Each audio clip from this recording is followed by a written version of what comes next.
So because I really enjoyed doing this kind of video last month, I'm going to do it again for June. So thanks to Karsten Rundquist's channel again for giving me this idea. His videos are much better than mine. So if you missed last time, I'm going to just go over each movie that I watched last month and give my rating out of 5 stars. So like 2.5 would be 2.5 stars or something like that. Also, I do a movie podcast, so anytime I run into a movie that I specifically watched for the podcast, I'll be more brief because I talked about them for like an hour on the podcast.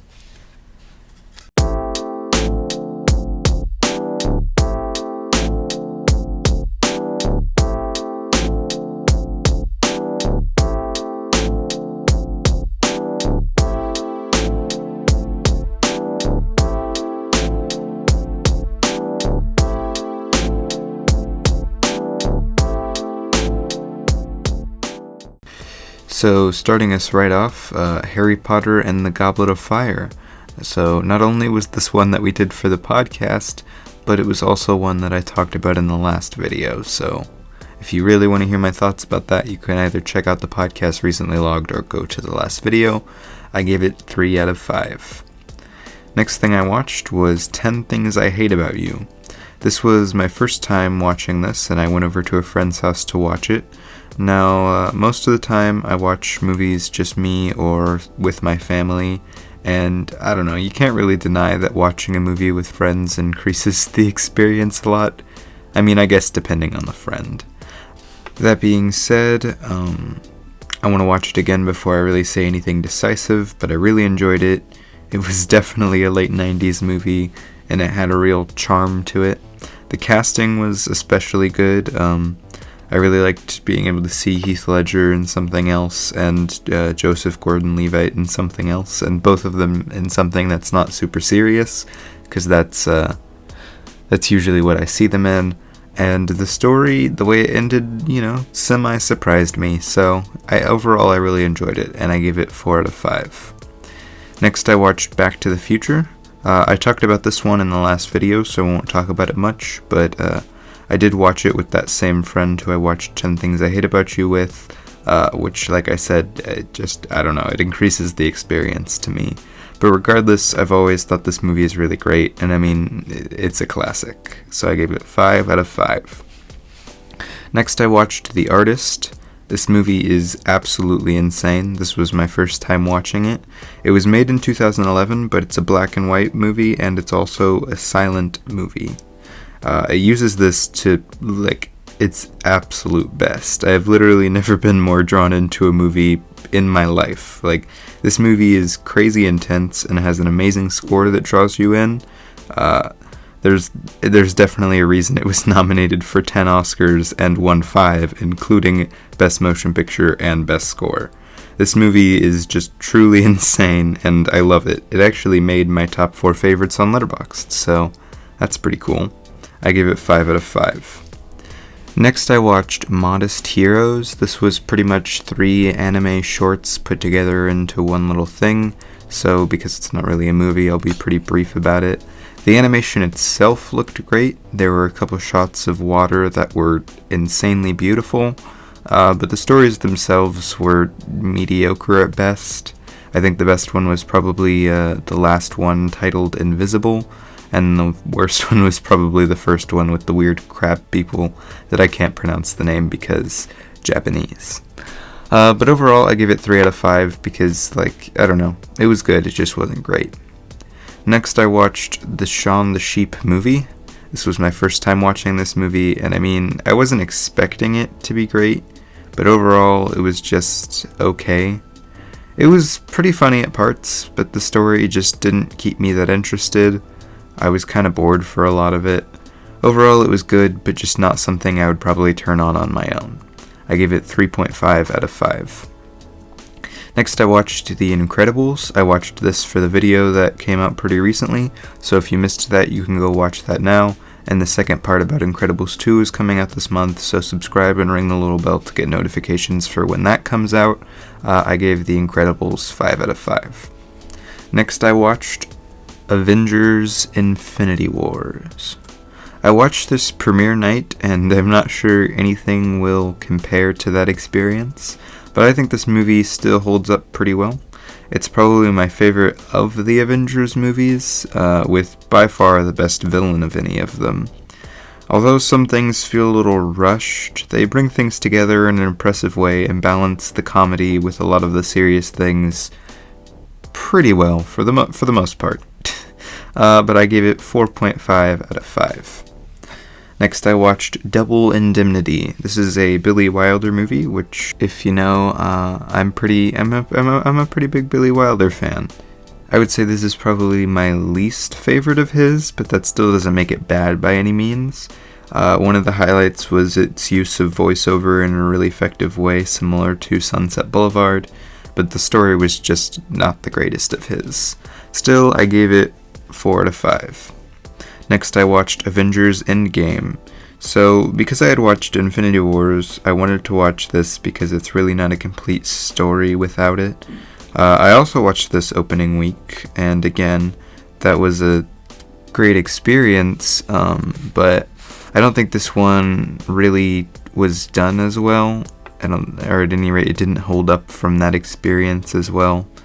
It has a lot more rough things in it, especially in the realm of comedy, even though this is one that should be, in my opinion, a lot more somber. It's like they pumped it with more comedy than usual. And out of all of the Avengers movies, I would say this one looks the worst. There's so much gray, and it just makes the world look so bland. Overall, what I rated it, I still think is a little generous, but it's still an enjoyable movie, and I gave it 4 out of 5. Next, I watched Sonic the Hedgehog.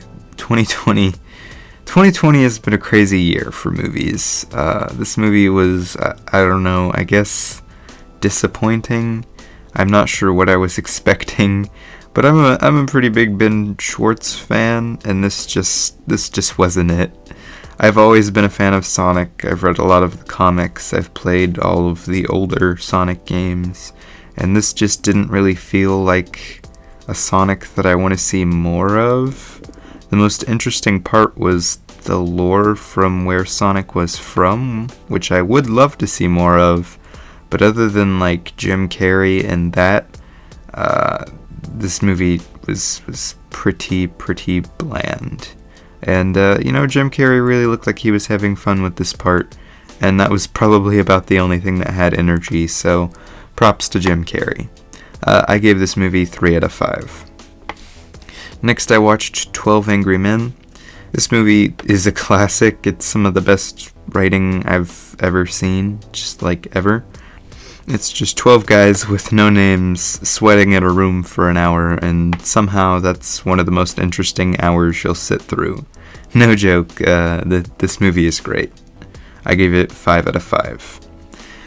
Next, I watched Sunset Boulevard, another Billy Wilder movie, and as per usual, it's pretty great. I think the biggest flaw with this one is pacing. It's pretty slow, and just occasionally I would lose interest, but otherwise it's got a great story. It's really cool to watch it all unfold, and I gave it 4.5 out of 5. Next, I watched Frozen 2. This was one for the podcast, so I won't go into it too much, but this is really just how I feel all current Disney movies are going to. Really mediocre at best, with some catchy songs and a plot that has minimal cohesion at best. This movie looks miles better than the first one, and I actually like a couple songs better than the first one, but other than that, this movie is pretty bad. I gave it 2.5 out of 5. Next, I watched Hunger Games: Catching Fire. This is probably my favorite of the Hunger Games movies, and it's definitely, in my opinion, the best. While not too much better than the first one, I think it brings a lot more depth to the characters, and the cinematography and the lighting are great in this one. I think its biggest problem would be pacing and just some of the writing, but I think it's a good movie to watch while you're doing other things especially. I gave it 4 out of 5. Next, I watched The Boy. Gosh, I wish PG-13 horror movies were actually good. I think the only one I'd say that is good is A Quiet Place. But I keep thinking, going into them, that, this one might be it.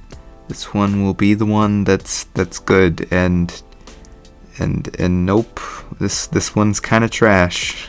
The story, the twists, the characters, the pacing, the looks, they're all very mediocre at best.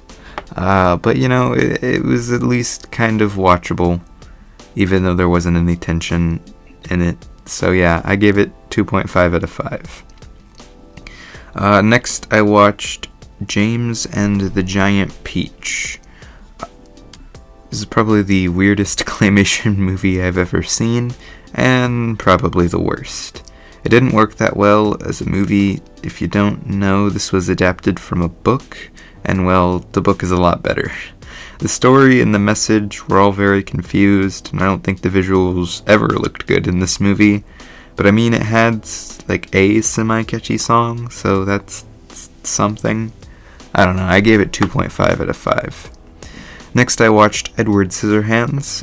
This was a first-time watch, and it did not disappoint. Other than the fact that I hate when people don't get together at the end of romance stories, because I'm just like that. I don't know, I know that wasn't per se the main focus, and it was kind of the point of the story, but it still makes me sad, I guess. But this movie is kind of supposed to make you feel sad, so it did a good job. But it takes a really interesting and cool and fun world to life, and then it makes you hate it all in the course of a movie. So that's pretty cool. I give it 4 out of 5. Next, I watched Jurassic World. Surprisingly, not the worst of the Jurassic franchise. Obviously, not anywhere near as good as the original, but none of the rest of the Jurassic movies are. But still, this is a fun time if you want to see a bunch of people getting eaten for no good reason. I give it 3.5 out of 5. Next, I watched Dunkirk. Not Christopher Nolan's best by any means, but this movie is, well, I guess not a fun time. It's an enjoyable experience. It's visually amazing, and I love the lack of dialogue in it for most of it. I think the only thing I don't like about this is the pacing, because it's telling a true story, and in movies, a lot of times when that happens, there's not a big driving force to the movie, so it feels like things are just kind of happening, and you're not watching a story, you're just watching things play out. But that doesn't bring it down too much, so I gave it 4.5 out of 5. Next, I watched Niza, I think is how you say it. I don't know, it's in Chinese, and I'm not very good at pronouncing Chinese names. I kind of hated this movie. It's not the worst movie ever or anything, but I really just didn't like everything about it. From animation style to especially the humor. I don't think ever once I found the humor in this movie funny. I have no idea how it's as highly critically rated as it is, but I don't know, maybe I missed something, because this was just really bad to me. I gave it 2.5 out of 5. Next, I watched Big Eyes, another Tim Burton movie, and this one has my favorite actress, Amy Adams, in it. So, I mean, how can you go wrong?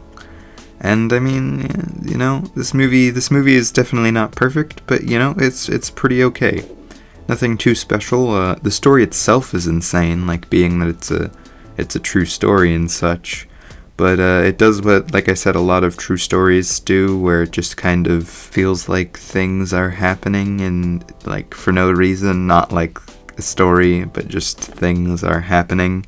But other than that, the casting and the set design and everything were really nice, and I enjoyed this movie for the most part. I give it 4 out of 5. Next, I watched Sweetheart. This was another one of those PG-13 horror movies that I wanted to see if it was any good, and it was fine.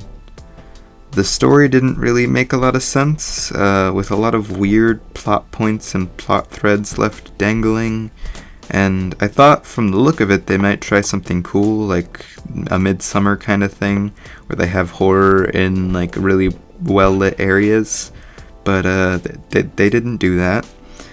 Oh yeah, and all the characters are like really stupid. Not like necessarily stupidly written. I mean, they kind of are, but like actually stupid people. But at least it was like a semi-competent movie. I gave it 3 out of 5. Next, I watched Midnight in Paris, and I mean this is the stuff right here, guys. This movie is just everything up my alley. Writing, Paris, jazz. I mean, you can't really go wrong with this movie. Even though Owen Wilson isn't necessarily the greatest actor of all time, I would definitely say this is one of his better roles, and I would definitely suggest this movie to anybody who likes any of those things. It's great. 5 out of 5. Next, I watched Just Mercy. This movie was actually surprisingly really good. I don't know why I was expecting it to not be good, but I don't know, when I first saw the trailers and stuff for it, it just didn't seem like it would be that great. It's definitely not perfect by any means, but it almost made me cry within like the first 5 minutes, and with everything that's going on right now, I would definitely suggest this, so I gave it 4 out of 5. Hey guys, this is Editing Micah here. I realized that this video was going to be very long if I kept it unedited, so I'm going to split it into 2 parts. This is going to be the end of part 1, and probably a week, maybe less time, the second part will come out. So subscribe and ring that little bell to get notifications for when that will happen. And yeah, I guess I watched too many movies.